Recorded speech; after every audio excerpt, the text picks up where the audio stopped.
Imagine you want to buy a new laptop. You search on Google, watch YouTube reviews, read Reddit comments, compare prices, check specifications, ask a friend, and then decide, I'll buy it later.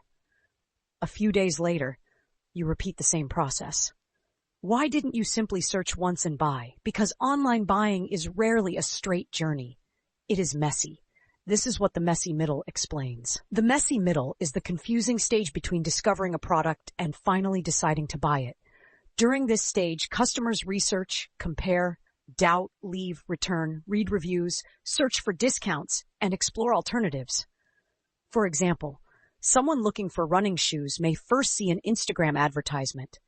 Then they search the brand on Google, watch reviews, compare it with Nike or Adidas, check customer ratings, add the shoes to their cart, leave the website, wait for payday, see another advertisement, and finally buy. This journey has two main behaviors: exploration and evaluation. Exploration means looking broadly at available options. The customer may search, what are the best phones under £500? They are discovering brands, features, and possibilities. Evaluation means narrowing those choices. The customer may compare iPhone versus Samsung. Now they are checking specific features, prices, reviews, delivery times, and guarantees. Customers often move between these two stages several times before making a decision. They explore, they evaluate, then they explore again, and they continue until one option feels trustworthy and valuable enough. Several factors influence this decision. Social proof matters because positive reviews make customers feel safer. Authority matters because recommendations from trusted experts or creators increase confidence. Convenience matters because fast delivery, simple checkout, and easy returns reduce risk. Price, brand familiarity, guarantees, and limited offers can also influence the final decision. This is why customers usually need several touch points. They may discover a brand on social media, find its website through Google, read reviews, receive an email, see a retargeting advertisement, and then purchase.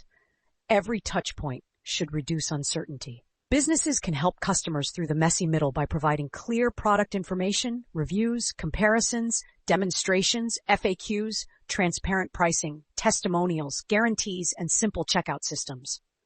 Amazon does this through ratings, reviews, fast delivery, comparisons, recommendations, and easy returns.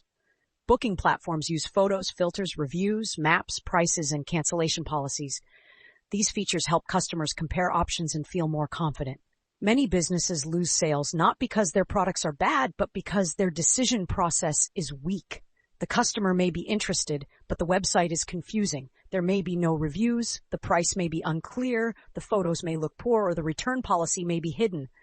That is not always a traffic problem. It is a messy middle problem. The simplest definition is this. The messy middle is the stage where customers explore, compare, doubt, return, and finally decide what to buy. The business that wins is often not the one with the loudest advertisement. It is the one that makes the customer feel most confident. The next topic is growth loops, how businesses use customers, referrals, content, and sharing to create repeated growth.